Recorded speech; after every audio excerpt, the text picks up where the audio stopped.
Well done, guys.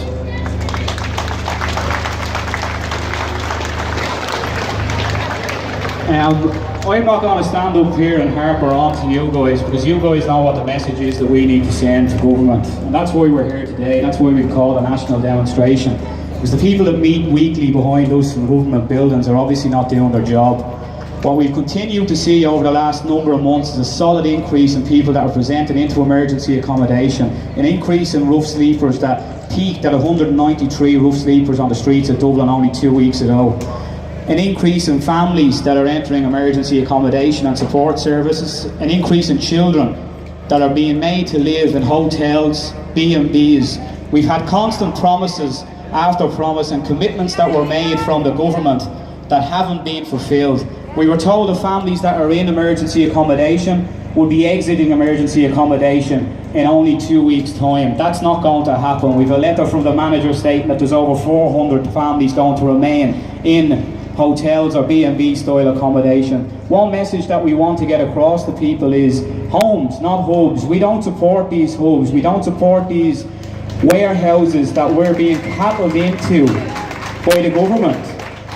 People are being forced into communal living facilities like the old tenement houses years ago, with one kitchen, one washroom, one shower, one bathroom, wherever it may be. That's not what we want for our children, for the children that are in emergency accommodation right across this city. So one message that we want to get out here today is homes, not hubs. And we're asking you, take to social media, okay? Because this message will get heard loud and clear. We don't want these hubs, we want homes. We need a solid social build programme and houses at the end of it. The Minister has already failed by not exiting people from homelessness or not taking them out of hotels and B&Bs, and that was one commitment that he made as Minister for Housing. His 2020 plan is not working. It's failed. It's already doomed to fail. There's not enough social houses being built in order to put people on an exit programme from homelessness.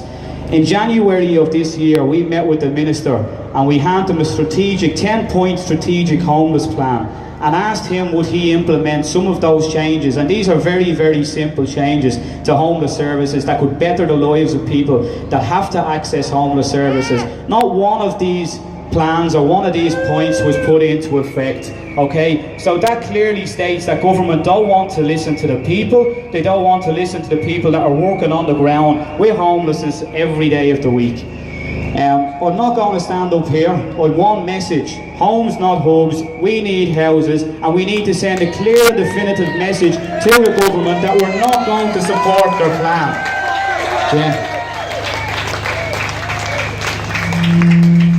Thanks for that, Anthony. Next up we have Aisling Hederman, and Aisling is speaking today on behalf of the Irish Housing Network. So the Irish Housing Network is a group, an association that was set up by various housing and homelessness groups to fight the ongoing battle of the housing and homelessness crisis. They basically believe in the basic premise that everyone is entitled to housing. It's a right, a basic human right. And they aim to provide information, resources and coordinate ongoing action with groups across the country. So please welcome Aisling Hederman.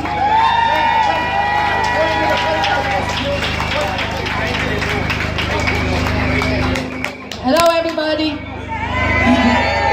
My name is Aisling Hederman and I'm part of an organisation called North Dublin Bay Housing Crisis Community. We're a community action group that take actions when people are refused emergency accommodation or can't access the services that they most need in order to gain proper living for their family. I'd like to thank ICHH for inviting us today and helping organise to such a big march. It's been such a great day that a charity has come forward and had given a voice for those that are most affected on the issues that we most need to come together about. The 5 demands that we came together to promote this march have been: 1. Emergency accommodation must have an independent review. We feel that an independent review is immediate. It needs to happen right now on the basis of what goes on inside the hostels and the conditions and standards within the hostels. Many people will not go and stay in the hostels because they are afraid. There is drugs and alcohol and no wraparound services to help these individuals to move on with their lives. Number 2. Emergency accommodation as the centre of care, 24-hour access and wraparound supports. Every individual should have a right to be coming and going out of these hostels and emergency accommodation anytime they want. They should be able to make it a home. They should have individual rooms with doors, with locks, and also full wraparound services so that they can access key workers when they need to want to get a job. They can access the key workers if they have to go and get addiction problems and mental health issues sorted. They need that right now. The third demand is no to the family hubs. As you can see, Bargaintown has been one selected area out in Coolock. Bargaintown is a warehouse. There's no way are we going to allow families to go into a hub in the Bargaintown warehouse. We're going to see restrictions. You're going to see families disrupted, put forward issues that they don't even have, that they're going to have to deal with. If they've overcome any of their issues, they're going to have to relive their lives and relieve their issues, when that's not the issue. The issue is they need to build homes.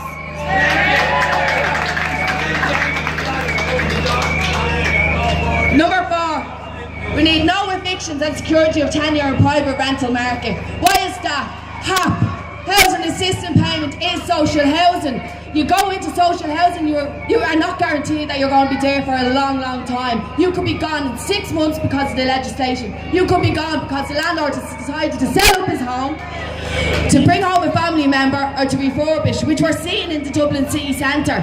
What's happening in Dublin city centre is we're seeing an awful lot of old people that are being evicted from their homes. It's called social cleansing. Social cleansing is happening in all the states around Dublin and in the country. And we can see that in the regeneration programme. The regeneration programme in Ballymun says that they can't accept rental allowance or HAP for any individual that lives in Ballymun. That's a problem. Why can't they stay in their community? We are a community and we deserve to fight back as a community. On the 5th point of our demands, build and buy social housing. The usage of the 183,000 empty houses that buy portfolios from NAMA. This is a huge issue. Although many of the houses mightn't be based in Dublin, who's to say people don't want to move outside of Dublin? Who's to say people don't want to move outside of Carlow or Kilkenny or Kerry or Cork? We should open up the housing list so that we can move and have freedom of movement anywhere we want to go. The standards and conditions that came to light with the Grenfell is heartbreaking. I only caught up with everything last night at 2 o'clock because my Facebook doesn't seem to be trending through my page. Sitting there and looking at it has been so touching to see a community come together to actually rally and demand answers from the council and from their government, because that's what we need. We're not far from behind it. We advocate, we bring the problems to the council, but we're not being listened. We will have a tragedy if this happens with the Bargaintowns, with the Bachelor homes. It's all going to happen if we don't stand together and fight. I hope after today, an awful lot of people, an awful lot of the groups, an awful lot of the soup runs who we have to thank that are out every single day, feeding, watering, clothing and empowering the homeless to fight for their rights. It's time that we all came together, political parties, community groups and charities, everyone comes together with one voice and we stand for one voice. Housing for all!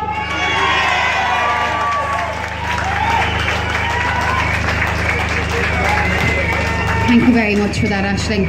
Our next speaker is NJ Kenny, speaking on behalf of the Dublin Tenants Association. The Dublin Tenants Association is a private rented sector tenant-led peer support group, and they believe that decent, secure and affordable housing should be a right for everyone in the country. So please welcome up NJ Kenny.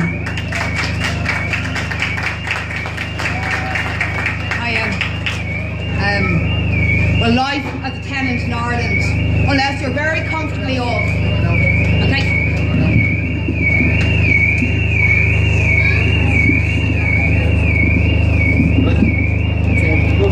I'm moving to bed. Okay. Can you hear me now? Okay.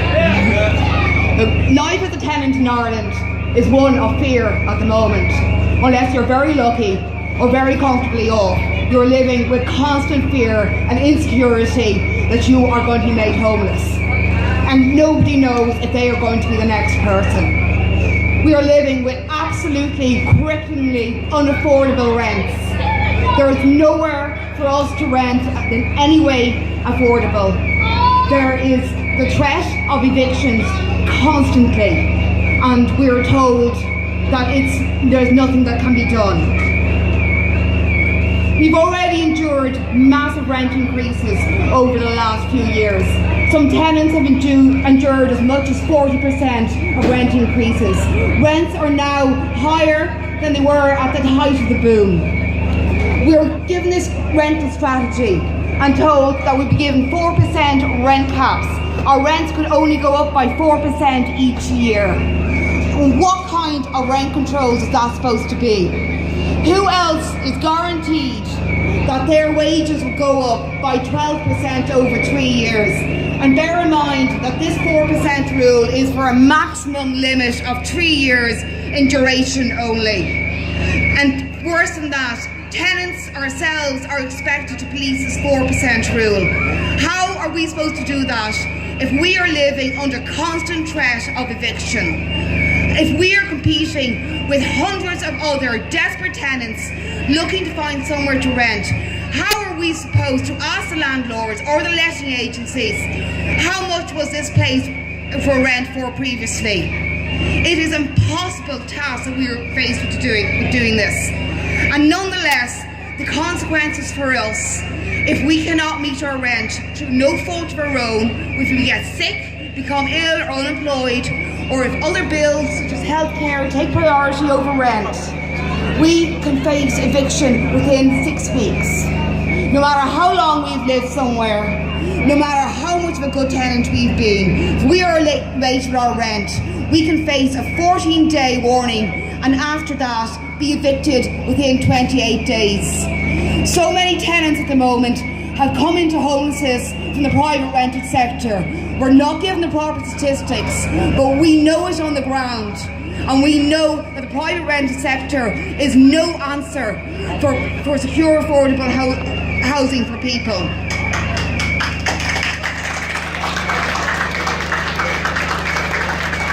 The reality is we have absolutely no proper security of tenure. This means that all of us are under the threat of eviction. There is a number of reasons the way a private landlord can evict you. In the first 6 months of your tenancy, you can be given 28 days notice to leave for no reason whatsoever if you haven't signed a lease. After that 6 months, they can claim they have a family member moving in, or they can claim they're selling the property. Oh look, I've got a statutory declaration, so therefore it must be true. Or they can kind of suddenly say, we're substantially refurbishing the place, there is your eviction notice. And we're told in the rental strategy, oh, tenants got security of tenure. The Part 4 tenancies are now 6 months now, not 4. That is meaningless unless the grounds of sale is removed as a reason for eviction. Refurbishment is removed as a reason for eviction. Moving a family member removed as a reason for eviction. And what is absolutely worse and just disgraceful is this HAP scheme. This HAP means that you will lose your place on the social housing waiting list. And I don't care what people say with this meaningless stuff about a transfer list. People will lose their places on the social housing list if they have no option to go onto the HAP. And where are they then? Just in the same position they were before, at threat of homelessness again. They can be evicted again for all the same reasons. A landlord has a number of ways that they can evict a tenant, and they're right back in the circle, and they're starting from square one of the social housing waiting list. And we know the solutions to this. We know that the state needs to provide mass social housing.